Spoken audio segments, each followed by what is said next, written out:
to the Inside Scoop EmeraldPlanet. Here again, your host, Dr. Sam. Hello and welcome again to the EmeraldPlanet as we come to you So we from raise the Washington, floor D.C. in the to United take States as we look around the globe in many nations, looking for those people, the organizations, and the processes that are making a true difference as we move through the 21st century. We're looking at the resources that we have and how can we use those much more efficiently and effectively. We are talking about the green incubators, Bethesda Green, which is located near Washington, D.C. in the United States.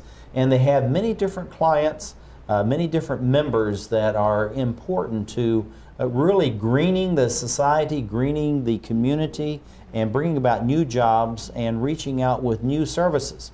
And so we have Lori Hill, who's with us.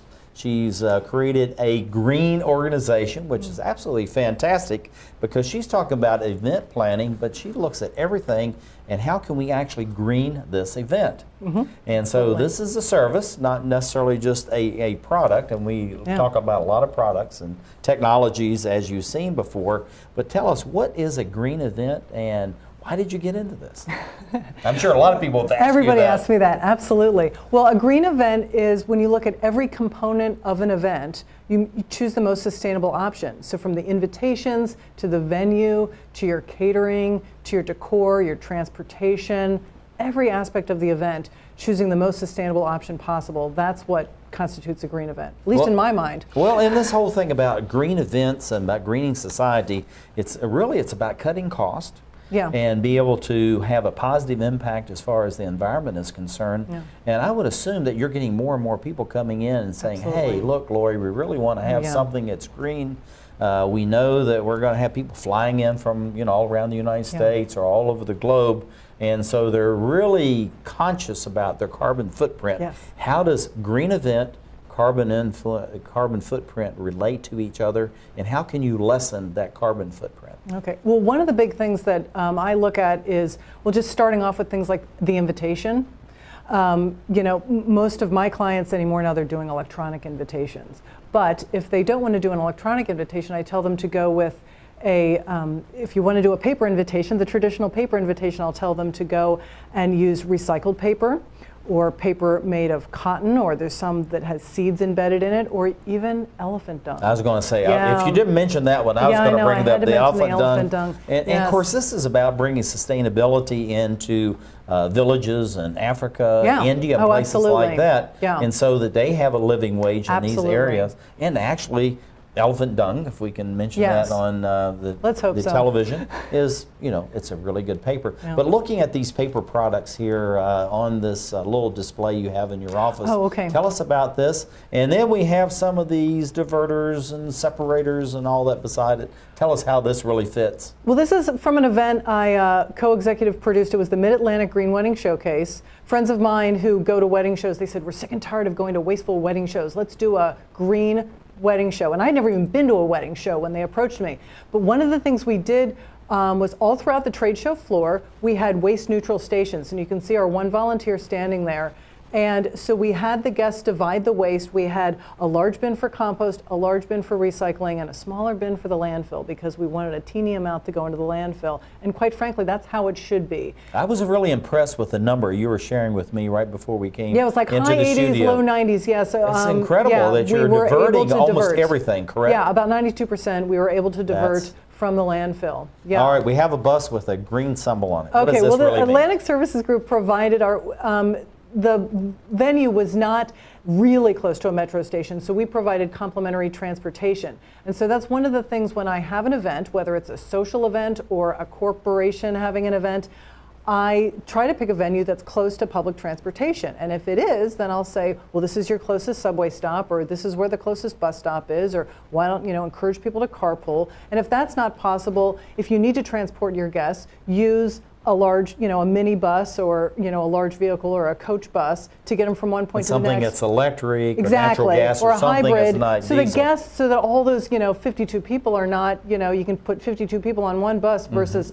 52 people and 52 cars. Oh, That's yeah, not absolutely. good. Now, Yeah. let's stay right here. You talked about you're trying to help people plan, looking at public transport. So if you're early enough in the planning on this, you'll say, look, if you go to this venue, you're within 5 minutes walk of the metro station or whatever. If you go over here, that's going to be 20 or 30 minutes, and people are going to have to drive or contract for limo or something. Absolutely. So how are you able to talk with people and get them to really look at this in a very green conscious manner? Well, I try to, like I said, just look at every component of the event. But you know what? You can't always do everything. And so I tell them do as much as you possibly can. The very best. Yes. Okay. Yeah. I mean, you know, my dream is to have every component green, but it's not always possible. You know, they may have one venue that they absolutely love, but you know, it's a bit of a drive for people. So, you know, then encourage people. Yeah, then go ahead and do it. Most energy efficient house, we're going to talk about that, is one that has no doors and no windows. There you go. Well, who can live in it? Yes, exactly. So, I mean, it's all about being natural and trying to do the things. What are we looking at here? Okay, so the plates that we had, one of the requirements for all of our caterers serving food samples, we said you are not permitted to have God forbid, plastic plates. So we had them provide compostable plates to put their food samples on. And any caterer that I work with, they must have compostable disposables. I will not let them use plastic at my events. And so the important thing is that all the guests could then take any food samples that they had at this event or any event that I do, and then put it in to the compost bin. And then that compost was later composted by, guess whose company? Walker's company. Oh my goodness. Yeah, it's not only are we benefiting each other through the incubator itself, actually through the television program, we're working together with everyone. Looking at the compostable plates and everything that you're using here, my understanding is most of this is actually being produced within the country, so you're not have to use imported hydrocarbons to produce the plastics that you have in many cases. It depends on the company. One of the compostable disposables I use is bamboo. And unfortunately, all the companies that make bamboo are based in China. But the company that I work with, and it's spelled BAMBU is the name of the company, they're fair trade. They're a very green company. So it's a living wage type of organization, which is quite important. Yeah. Looking at the man cave. Now, I don't know whether we should be offended by this. Is this somehow a sexist thing? Well, yeah, I know. But what's the man I don't want to cave? get ourselves in trouble. Actually, it was just a place for people to hang out at, you know, if they wanted to get away from the main trade show floor, and we just called it the man cave to have some fun with it. But anybody could have been in there. And what I wanted to show with this photo was that, first of all, you see that large water tower, and it's actually a company called Giraffe Beverage Tower, and they call it that because it's got a long neck to it. So I don't permit bottled water at any of my events. And so we thought, well, gosh, people are going to get thirsty at this event. And one thing I encourage is either to have pitchers of water located places, or you can use this and Giraffe this is something Beverage comes Tower. straight out of the tap, because in many places they're saying we use tap filtered water's water. the same. Yeah, tap water, or use filtered water, and you can put it in the beverage tower. People can help themselves, or a bartender can pour it. You'll also notice that those cups are corn-based cups, so those are compostable. And the beverage napkins we had were made of recycled paper. We also served organic beer and wine at this event as well, and local. So we had a mixture of local wine and beer and organic beer and wine. Now, looking at the organics, beer and wine, I know this is something as far as these boutique wineries and also the breweries are in many areas now. They're trying to use local products, local farmers, and all that. How are you actually incorporating into this? Are you, again, trying to share this with people, or you tell them this is something you need to do? How is this, you're now incorporating all of these various organics into the menus of those that you're serving? Well, it's great that, you know, the caterers that I work with have hopped on the green bandwagon, and they So you're all going in this together, so it's not like you're dragging people into it. Oh, it's great. They're willingly going into this direction. And some of them, at least one said I inspired them to go green, so I love that. And others were doing it already. And so so they'll have organic offerings, or they'll also work with a lot of local farmers. So many of them are doing that now. They're working with local farmers and then advertising that on their menus and indicating where the food is coming from. That's very popular. This is something I'm seeing more and more now.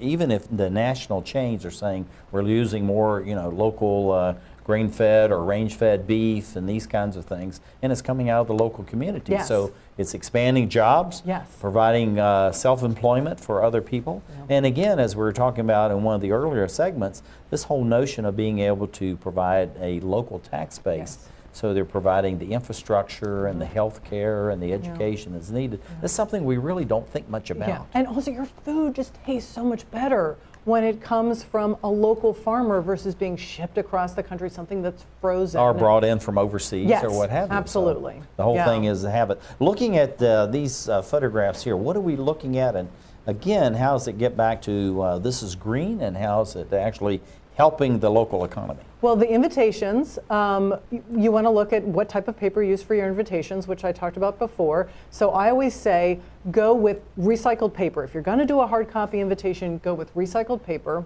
I always go for 100%, always go the whole way, and use vegetable or soy-based ink, not petroleum. Most ink, traditional ink is petroleum-based. You don't want to do that, as we all know on the Green Planet. But like I said, the other options are cotton or paper embedded with seeds, or the elephant dung. Another thing that I also talk about is, do you need all those parts of the invitation? For example, wedding invitations years ago, they had so many different parts to it and 32 envelopes, as I like to say. And now a lot of couples are just having a panel, one piece of paper, and guests can RSVP by going to a website. So that's one way that you can make your invitations green. Now, in the next slide, that shows right there that's the room. Oh, I'm sorry. Back. Can you back it up there? Okay. The room that we had this trade show in was at the Riggs Alumni Center in College Park, Maryland. I'm going to be quick because I have a question about the incubators. Okay. The tie-in there. Okay. So let's go to this last slide we have here. Oh, okay. Alumni. You've got a. Oh, well, this is an example of how you can make your signage more sustainable.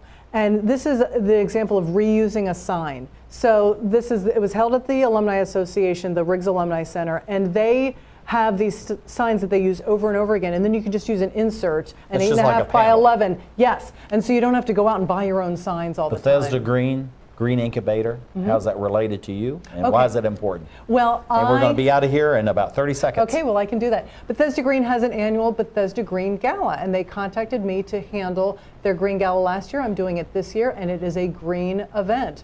So we have local food purveyors, we have local wine and beer, and like I said, every component is a sustainable component for a sustainable event. And the incubator itself, why is it important? Oh, well, it's 10 supporting seconds. the local economy and supporting the green economy. And we utilize the people within the incubator to help make this event a success. Thank you very much, Lori, and thank you for being with us as we look around the globe to create the Emerald Planet.